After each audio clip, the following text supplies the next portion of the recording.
आज हम लोग ट्वेल्थ की chemistry chapter number 6 extraction of elements तत्वों का निष्कर्षण का सेकेंड पार्ट आज है। पार्ट 1 हम लोग अपलोड कर चुके हैं, जिसमें हम लोग पार्ट 1 में 1 से 10 तक हमने ऑब्जेक्टिव किया था। आज हम लोग 11 से शुरू करेंगे। 11 नंबर क्वेश्चन आपके सामने है कि वात्य भट्टी में निम्न में किस ऑक्साइड का अपचयन होता है।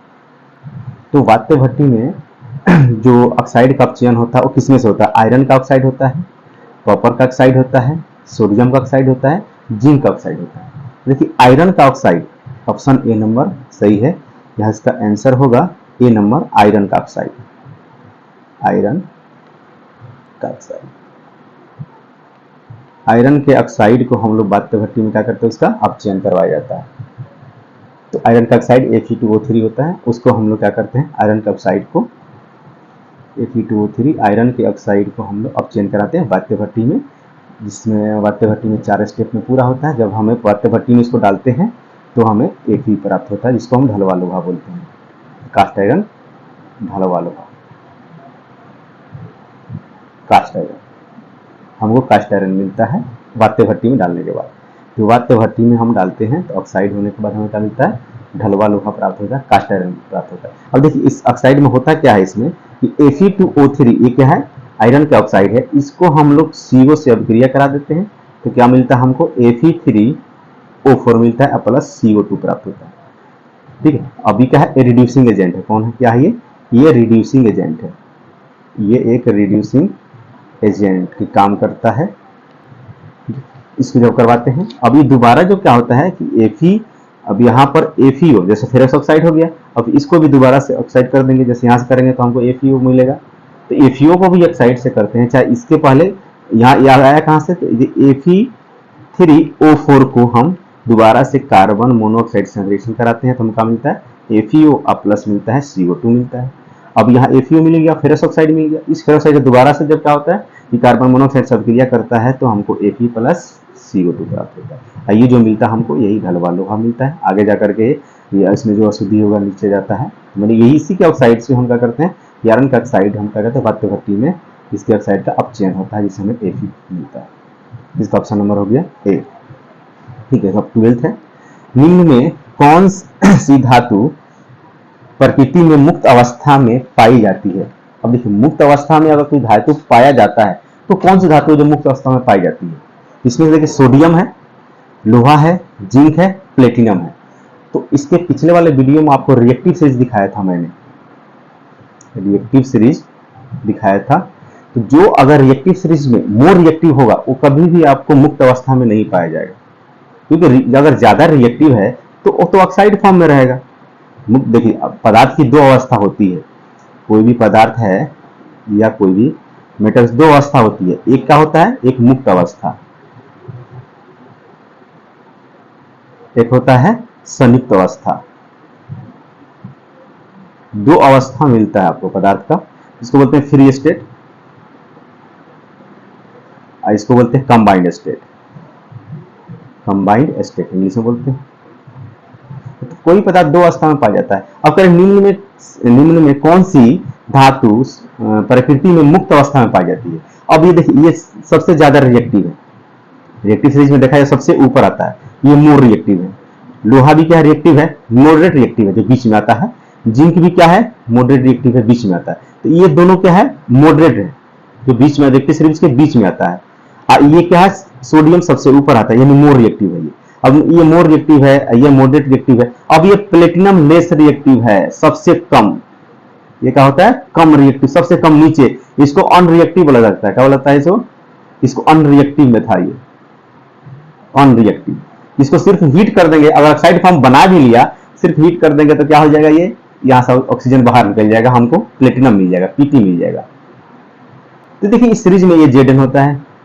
अब ये क्या है? आपका मॉडरेट है, यानी बीच में मिलता है, रिएक्टिव सीरीज के बीच में होता है, यानी इसमें थोड़ा सा रिएक्टिव होगा। ये भी क्या होता है? Fe बीच में मिलता है। लेकिन सोडियम जो होता है, पोटेशियम होता है, ये क्या होता है? बहुत ज्यादा रिएक्टिव होता है, मोर रिएक्टिव होता है। अब मोर रिएक्टिव होता है तो ऑक्साइड फॉर्म बनाएगा, तो इसको गर्म करने से ये ऑक्सीजन बाहर नहीं निकलेगा, हमें धातु प्राप्त नहीं होगा। इसके लिए आपको क्या बताया था? इस चीज के लिए इलेक्ट्रोलाइटिक प्रोसेस होता है। इसके लिए जो मॉडरेट था उसके लिए क्या था, इसके लिए कोई रिड्यूसिंग एजेंट ले लेते हैं जिससे ऑक्सीजन को बाहर निकाल दे, हमें क्या मिल जाए, धातु मिल जाए। लेकिन प्लेटिनम क्या होता है, लेस रिएक्टिव या अनरिएक्टिव बोलते हैं। ये क्या होता है कि अब क्या रहा है इसमें, अब बताइए कि इसमें कौन मिलेगा, प्रकृति अवस्था में ये मिलेगा, मुक्त अवस्था में मिलेगा, किसी के साथ कंबाइन नहीं। कंबाइन मतलब क्या कि किसी के साथ ये मिलेगा।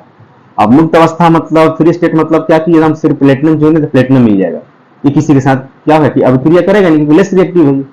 तो इसका आंसर कौन सा हो जाएगा, डी नंबर आंसर हो जाएगा। तो है डी नंबर आंसर। इसमें जो मुक्त अवस्था में कौन पाया जाता है प्रकृति में, प्लेटिनम। प्लेटिनम प्लेटिनम प्लेटिनम मुक्त अवस्था में पाया जाता है। तो अभी देखिए हम बता देते हैं कि मुक्त अवस्था में यहाँ प्लेटिनम दे दिया, यहाँ पर और कुछ देता है मुक्त अवस्था में, तो कौन कौन पाया जाता है। तो और भी इसके अलावा जो मुक्त अवस्था में पाया जाता है कौन कौन सा होता है, यानी जो आपका लेस रिएक्टिव हो, यानी सबसे कम अनरिएक्टिव हो, क्या मिलेगा आपको मुक्त अवस्था में मिलेगा, जैसे गोल्ड। दूसरा नंबर आपका सिल्वर, Ag। तीसरा नंबर आपका हो जाएगा सिल्वर हो गया, प्लेटिनम जो यहाँ ऑलरेडी प्लेटिनम लिखे हम लोग, प्लेटिनम Pt। एक और होता है कॉपर, क्या होता है कॉपर, ये भी आपको क्या होता है ये प्रकृति में मुक्त अवस्था में पाया जाता है Cu। क्योंकि ये देखिए लेस रिएक्टिव है, सबसे अनरिएक्टिव है ये चारों मुक्त अवस्था में पाया जाता है। अगर प्लेटिनम की जगह गोल्ड देगा तो भी आंसर सही है, सिल्वर दे दे इसकी जगह तो भी सही है, इसकी जगह कॉपर दे देगा तो भी सही है। ठीक है, तो ये मुक्त अवस्था में, क्योंकि सबसे कम रिएक्टिव है ये मुक्त अवस्था में पाया जा सकता है। अगर ये किसी से कंबाइन हो जाता है सिर्फ हीट करने के बाद ही टूट जाता है। तो प्लेटिनम सबसे कम रिएक्टिव सीरीज में सबसे अनरिएक्टिव, सबसे नीचे पाया जाता है रिएक्टिव सीरीज में, यानी सबसे कम रिएक्टिव जो है वो प्लेटिनम है। अब ये तो क्या मिलेगा प्रकृति में, मुक्त अवस्था में मिलेगा, किसी के साथ कंबाइन नहीं रहेगा। इसका आंसर हो जाएगा डी नंबर। ठीक है, अगला ऑप्शन है यहाँ पर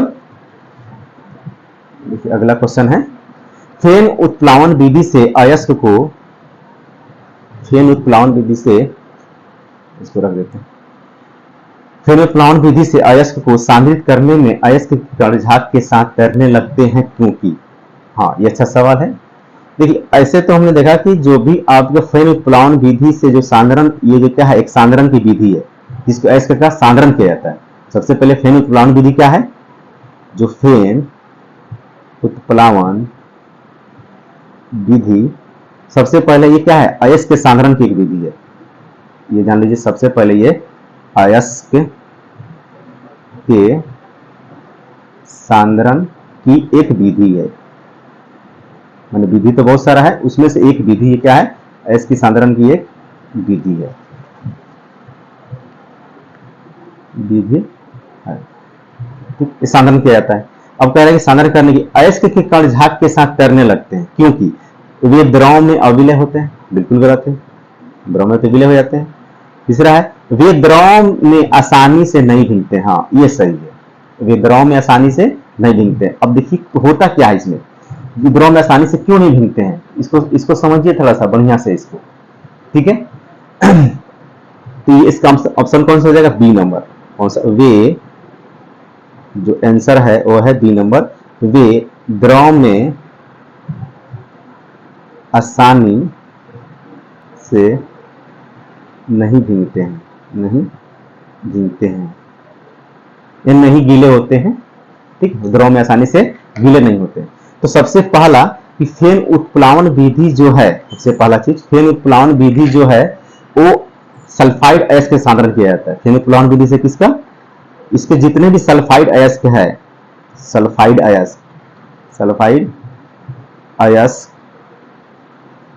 का सांद्रण किसके द्वारा होता है, फेन उत्प्लावन विधि से, फेन उत्प्लावन विधि द्वारा होता है, पहला चीज। अब ये बताइए कि ये द्रव में आसानी से नहीं भिंगते, इसका मतलब क्या है कि फेन उत्प्लावन विधि क्या है कि अगर हमने अयस्क में ही चूर्ण ले लेते हैं, ठीक है, इसमें हमने क्या करते हैं, हमारे पास ये विलयन एक है जिसमें हम यहाँ से अशुद्ध, यहाँ पर क्या डाल देते हैं हम लोग, अयस्क डाल देते हैं। अब इसमें हम फोर्स फ्लोटेशन मेथड में क्या होता है, एयर का हम लोग पास करते हैं, यहाँ होल रहता है, यहाँ होल रहता है, अब ये झाग बनता है ऊपर में, इसमें कुछ तो हम लोग तेल भी डालते हैं, क्या डालते हैं इसमें, तेल डाला जाता है इस प्रोसेस में, तेल यानी तारपीन का तेल होता है, किसका होता है, तारपीन। टरपीन का तेल होता है, इसको डालते हैं टरपीन का तेल। अब ये टरपीन का तेल जो होता है वो सल्फाइड अयस्क उसके साथ ही गीला हो जाता है। अब टरपीन का तेल उसके साथ गीला हो गया तो अब क्या पानी उसके साथ भीगेगा नहीं। अब जितने आपका अशुद्धि होगा, अशुद्धियां इसमें, वो किसके साथ चला जाता है, वो गीला हो जाता है किसके, पानी के साथ में। जो सल्फाइड अयस्क है वो किसके साथ गीला होता है, ये तेल के साथ में। सल्फाइड अयस्क तेल के साथ चला जाता है। और आपके अशुद्धि जो होता है इसमें अयस्क अशुद्धि, ये अशुद्धि कहाँ चला जाता है, अशुद्धि पानी से गीला हो जाता है। अब पानी से गीला होने के कारण क्या हो जाता है, भारी होकर के इस नीचे बढ़ जाता है। अशुद्धियां कहां बढ़ जाती है, नीचे। आपका ये जो सल्फाइड अयस्क है तेल से गीला होने के बाद क्या होता है, इस सरफेस के सतह पर तैरने लगता है, क्योंकि गीला तो हुआ नहीं।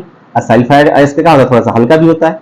अभी क्या हो गया, झाग के साथ यहाँ पर तैरने लगेगा। अब इसको हम बाहर निकाल लेंगे, झाग को बाहर निकाल के सुखा लेंगे, यहाँ से क्या मिल जाएगा, सल्फाइड अयस्क का सांद्रण हो जाएगा, हमको मिल जाएगा। तो इसीलिए क्या वे द्रव में आसानी से नहीं भीगते। क्यों नहीं भीगते, कि इस तेल क्या करता है, तेल के साथ सल्फाइड अयस्क क्या होता है, सल्फाइड तेल के साथ भीग जाता है। तेल के साथ भीगने के पानी से नहीं भीगेगा। अब तेल पानी तो मिल नहीं सकता, ठीक है, इसलिए क्या होता है, तेल पानी नहीं मिलता तो सल्फाइड अयस्क तेल के साथ भीग जाता है। अब भीगने के साथ क्या होता है, इस सतह पर तैरने लगता है। अब इसके ऊपर सतह के ऊपर तैरने लगेगा, झाग बन के झाग के साथ में।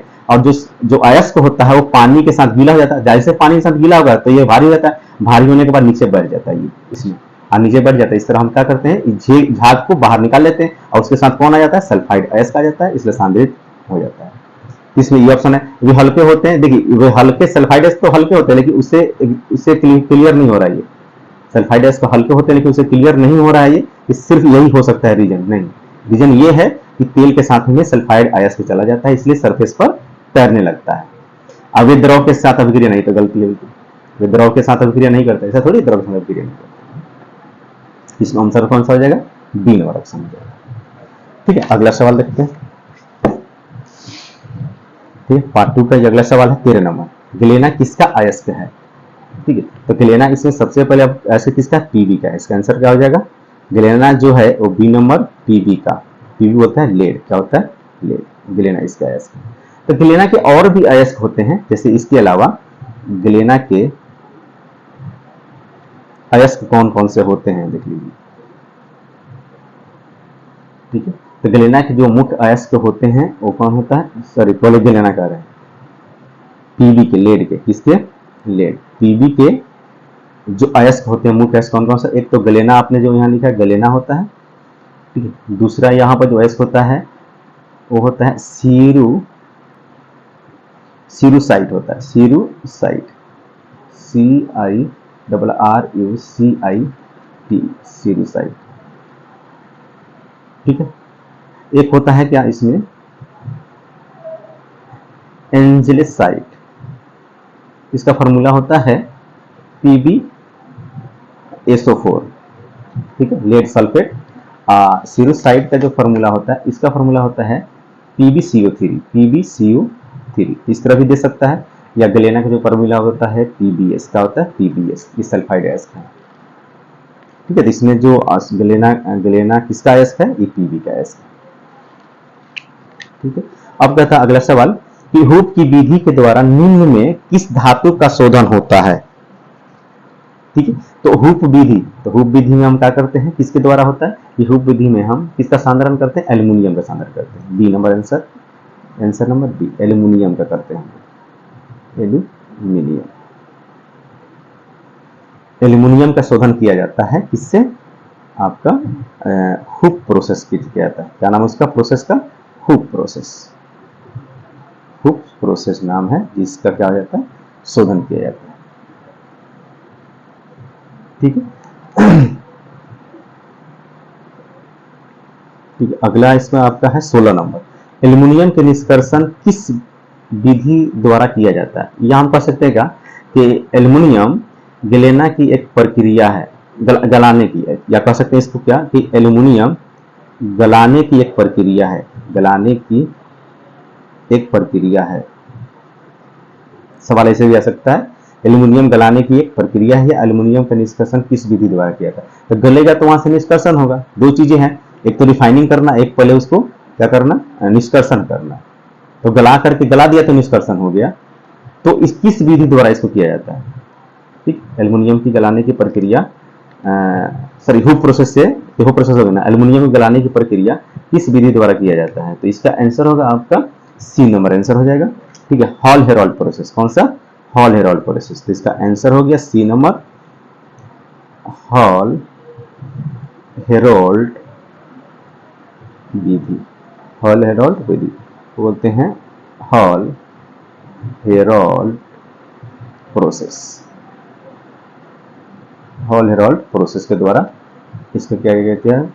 निष्कर्षण किया था। तो इसका क्या होता है? गल जाता है। गलने के बाद हमें जब एल्युमिनियम मिलता है, जिसे एल्यूमिना कहते हैं, और क्या होता है 99% ये प्योर होता है। तो उसको फिर शुद्धिकरण किया जाता है। शुद्धिकरण करने के बाद क्या मिलता है हमको? 99.9% मिल जाता है। ठीक है, अगला है 17 नंबर क्वेश्चन। आसवन विधि द्वारा निम्न में किस धातु का शोधन होता है? ठीक है, तो आसवन विधि द्वारा किस धातु का शोधन होता है? तो हम आसवन विधि द्वारा जिंक का करते हैं हम लोग। आंसर क्या होगा? C number, zinc. ठीक है, आसवन विधि द्वारा किस काम करते हैं शोधन? जिंक का शोधन करते हैं आसवन विधि द्वारा, याद रखिए। इसको श्रावण विधि भी कहा जाता है। आसवन विधि द्वारा किसका करते हैं हम लोग? जिंक का शोधन करते हैं।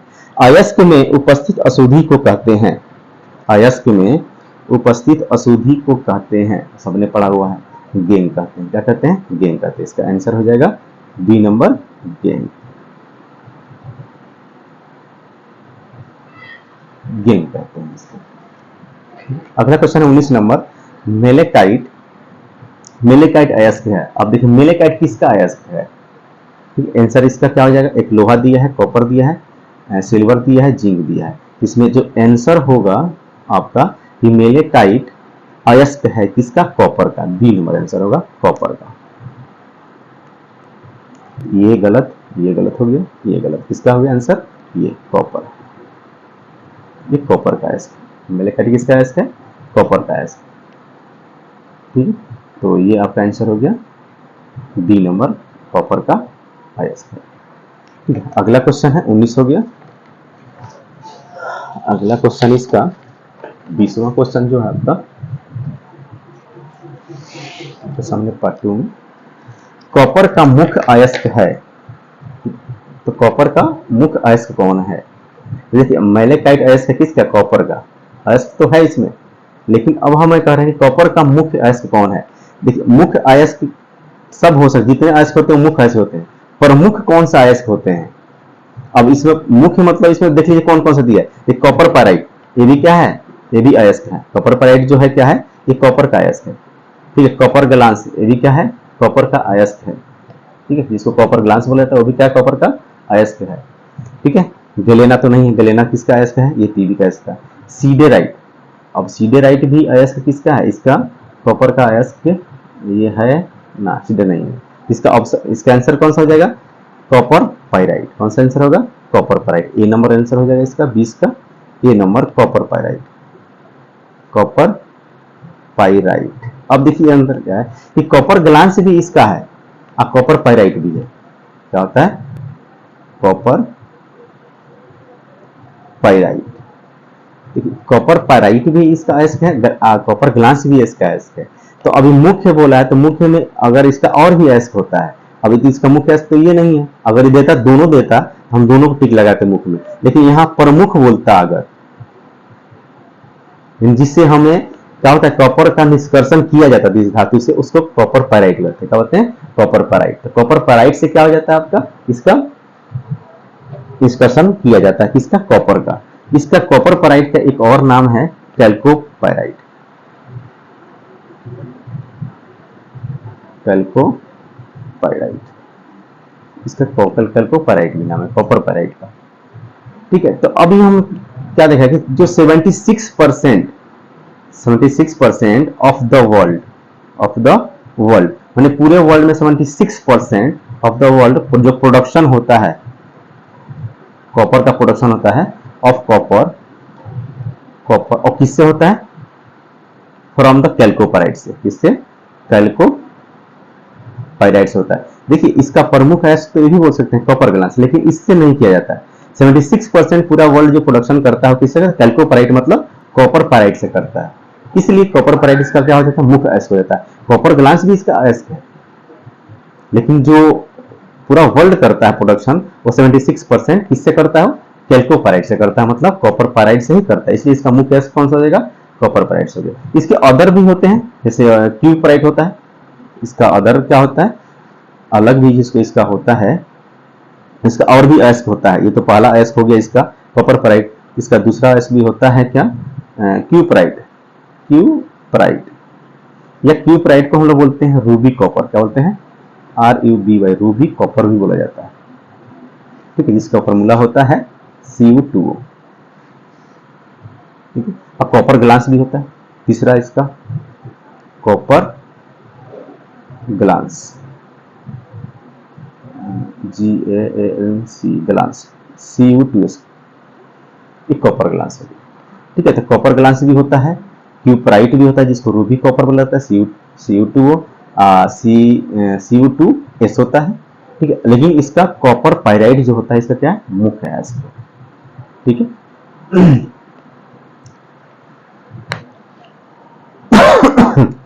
तो चलते हैं अगला ऑप्शन में 21 नंबर। NaOH को कहा जाता है। ठीक है, तो NaOH को कहा जाता है, NaOH को कहा जाता है कास्टिक सोडा। क्या कहा जाता है? इसका आंसर होगा A number, caustic soda. Caustic soda यानी CAUSTIC, caustic soda. Caustic soda इसका आंसर होगा। ठीक है, तो इसको NaOH को क्या कहा जाता है? कास्टिक सोडा कहा जाता है। ए नंबर आंसर हो गया। लेकिन इसमें और भी जो दिया हुआ है, जैसे क्या दिया ऑप्शन में? धोने वाला सोडा, जिसको धावक सोडा भी बोला जाता है। क्या बोला जाता है? इसको बोला जाता है धावक सोडा बोला जाता है, शायद धोवन सोडा बोला जाता है, इसको धोवन सोडा भी कहा जाता है। ठीक है, तो धोने वाला सोडा, ये धोवन सोडा होता है। ठीक है, ये धोवन सोडा का भी हमने कहा था। जैसे अब यहाँ पे कास्टिक सोडा दिया, क्या दिया? कास्टिक सोडा दिया। तो दोनों सोडा, अब देखिए सॉरी, यहाँ पे कास्टिक सोडा है, यहाँ भी कास्टिक पोटास है, सॉरी, ये क्या है? कास्टिक पोटास है यहाँ पर। ठीक है, तो कास्टिक सोडा को हम लोग क्या बोला जाता है? लाई बोला जाता है। किसको बोलते हैं? कास्टिक सोडा को लाई भी बोला जाता है। इसको, इस कास्टिक सोडा को हम लोग LYE, लाई भी कहा जाता है। ठीक है, अब धोने वाला सोडा जो होता है वो सोडियम कार्बोनेट भी होता है। जैसे धोने वाला सोडा, धावक सोडा। देखिए, अब पूछ दे कि धावक सोडा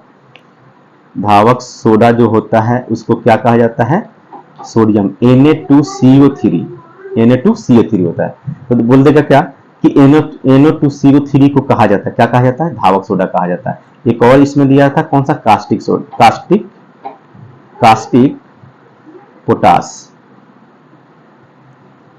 पोटास।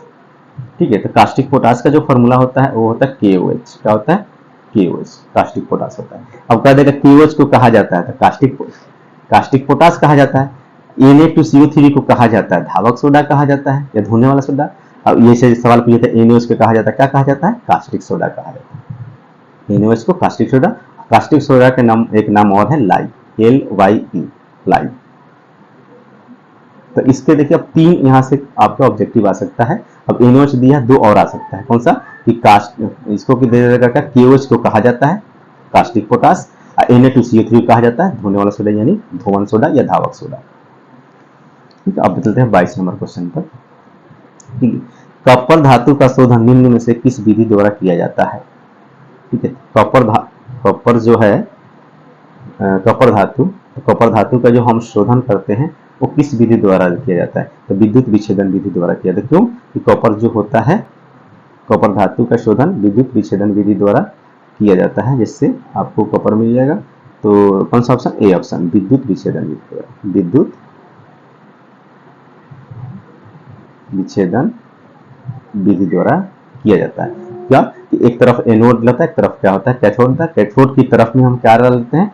कैथोड की तरफ में हमारा प्योर कॉपर डालते हैं, प्योर कॉपर। एनोड की तरफ हम क्या डालते हैं? जो इम्प्योर कॉपर हमें मिलता है उसको डाल देते हैं। अब इसके बाद इसको इलेक्ट्रिक से जोड़ देते हैं, तब क्या कहता है? स्पार्क करता है इसमें। और यही क्या होता है? यहाँ से ये कॉपर प्योर आता है, पानी में घुलता है, अशुद्धियाँ इसकी क्या होती है? नीचे बढ़ जाती हैं, और ये कहाँ चला जाता है? निकल करके नेगेटिव की तरफ जाएगा, और यहाँ पर क्या जमा हो जाता है? यहाँ पर आपका प्योर कॉपर जमा होता है। इसको रॉड को बाहर निकाल लेते हैं, इस तरह में प्योर कॉपर मिल जाता है। तो कॉपर का शुद्धिकरण किससे किया जाता है? विद्युत विच्छेदन विधि द्वारा। अब लौह का मुख्य अयस्क है। ठीक है, अगला सवाल है 22 नंबर। ना 23वां सवाल है कि लोहे का मुख्य अयस्क कौन है। लोहा का मुख्य अयस्क कौन सा है। लोहा का मुख्य अयस्क देखा जाए तो मैग्नेटाइट, सिडेराइट, हेमेटाइट तीनों अयस्क है। इनमें सभी, डी ऑप्शन क्या हो जाएगा, डी ऑप्शन इसमें सही है। इनमें सभी मुख्य अयस्क। लेकिन अगर पूछे कि किस अयस्क से लोहे का निष्कर्षण किया जाता है तो प्रमुख अयस्क इसमें सबसे, इन तीनों में से प्रमुख अयस्क कौन होगा। ठीक है, प्रमुख अयस्क वो हो जाएगा हेमेटाइट। कौन हो जाएगा, हेमेटाइट। ये तो सवाल आपका हो गया, इनमें सभी मुख्य अयस्क हैं, लोहे का सब मुख्य अयस्क है। ठीक, अगर इसमें पूछ दे सवाल क्या,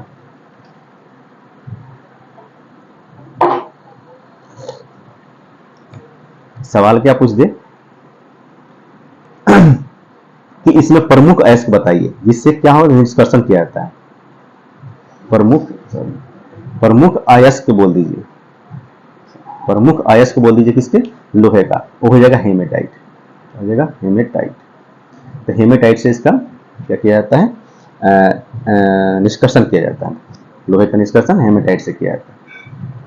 ठीक है, लेकिन देखा जाए तो हेमेटाइट से क्यों किया जाता है। हेमेटाइट में क्या होता है, लोहे का परसेंटेज कम होता है। किससे, मैग्नेटाइट से। मैग्नेटाइट से इससे क्या होता है, निष्कर्षण इसमें लोहे का कम होता है। ठीक है, तो मैग्नेटाइट में क्या होता है कि मैग्नेटाइट में ज्यादा परसेंटेज होता है लोहे का जो होता है, और मैग्नेटाइट में कितना होता है, 72% होता है। लेकिन हेमेटाइट में क्या होता है, 69% होता है। अब बाकी इसमें 72 पॉइंट कुछ परसेंटेज लोहा होता है, इसमें 69 पॉइंट कुछ होता है।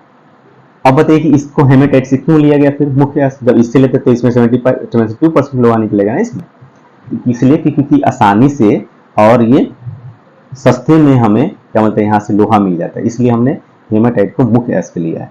तो अगर कोई पूछे कि प्रमुख अयस्क, मुख्य अयस्क पूछेगा तो तीनों देखिए अयस्क दिया, इसलिए हमने इनमें सभी लिख दिया, सभी मुख्य अयस्क हैं। लेकिन प्रमुख मतलब जिससे हमें निष्कर्षण किया जाता है वो कौन सा, हेमेटाइट है। जबकि इसमें परसेंटेज क्या है, लोहा का कम है। क्योंकि ये इससे क्यों किया जाता है, क्योंकि आसानी से और सस्ते में हमें यहाँ से लोहा मिल जाएगा हेमेटाइट से, इसलिए हेमेटाइट से क्या है, प्रमुख अयस्क है लोहे का।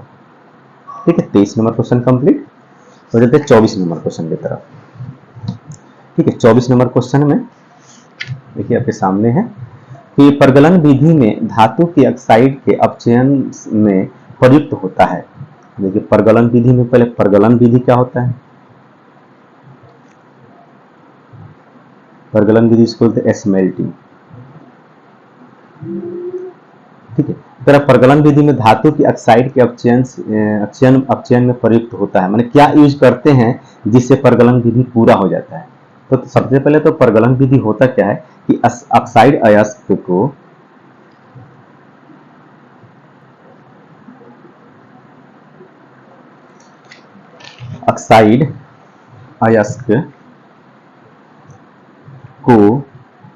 कार्बन या द्रावक मतलब सॉल्वेंट, क्या होता है, सॉल्वेंट, द्रावक के साथ